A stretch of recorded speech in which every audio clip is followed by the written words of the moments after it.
Hey, this is Aiden with Workman Firearms. Today, I'm going to be showing you how to do a detailed disassembly of your bolt for the standard AR-15 bolt carrier group. Let's get to it.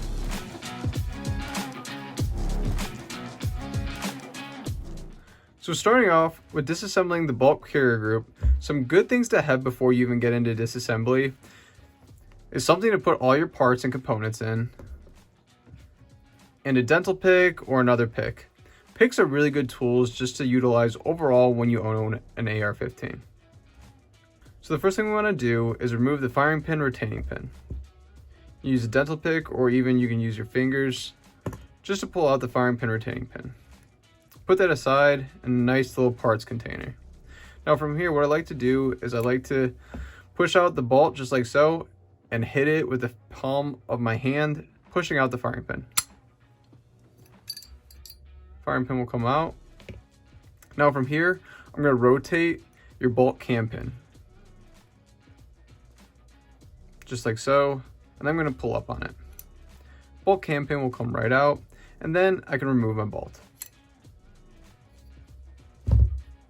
Now from here, I'm going to be removing the extractor.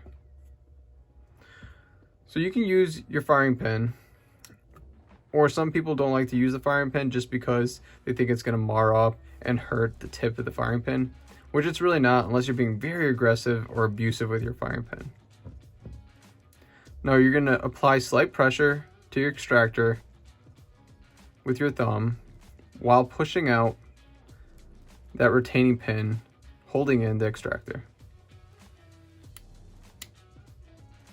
It'll pop out just like so, and then you can put your firing pin aside.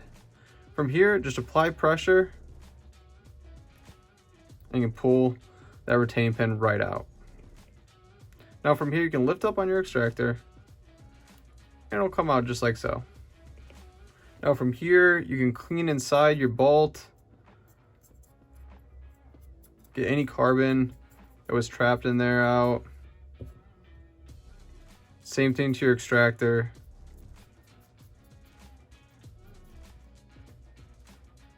And then you can re-lubricate it.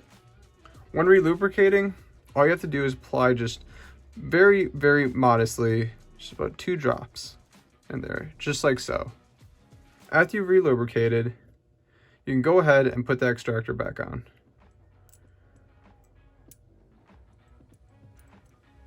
Place it on just like so.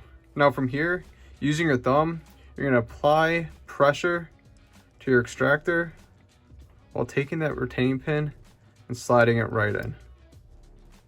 It should go in effortlessly. You're going to want to check alignment and make sure that that retaining pin is nice and set.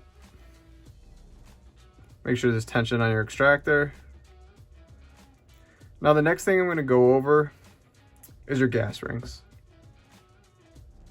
Now there's a saying that says keep gaps in your gas rings, meaning there's nice gaps in your gas rings and you do not want them all to align.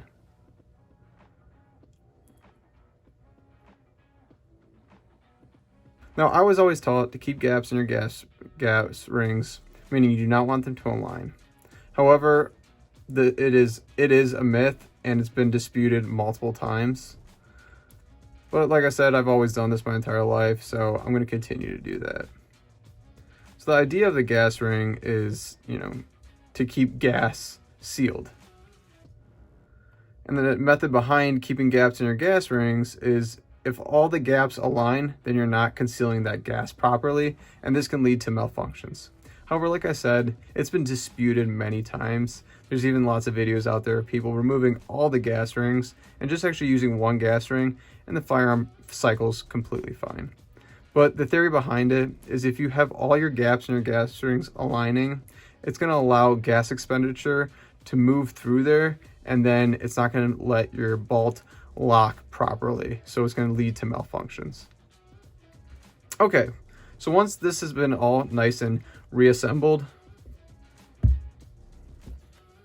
we're going to insert it in your bolt carrier group.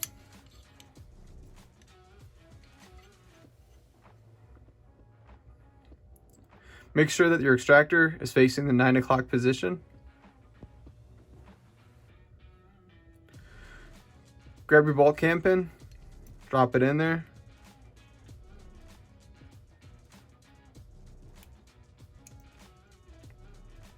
And then rotate it. From here, grab your firing pin, slide it in, push it to the rear, make sure it's protruding out the face of the bolt, and then grab your firing pin, retaining pin.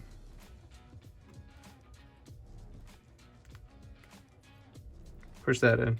Now from here, we're going to hit the face of the bolt and flick it with your wrist. Repeat this a couple times just to get all that lubricant moving around inside that bolt. Now, if you're having a really hard time and your bolt is not protruding out of the bolt carrier group when you flick it, then you probably want to take it apart, clean it again, and re-lubricate it.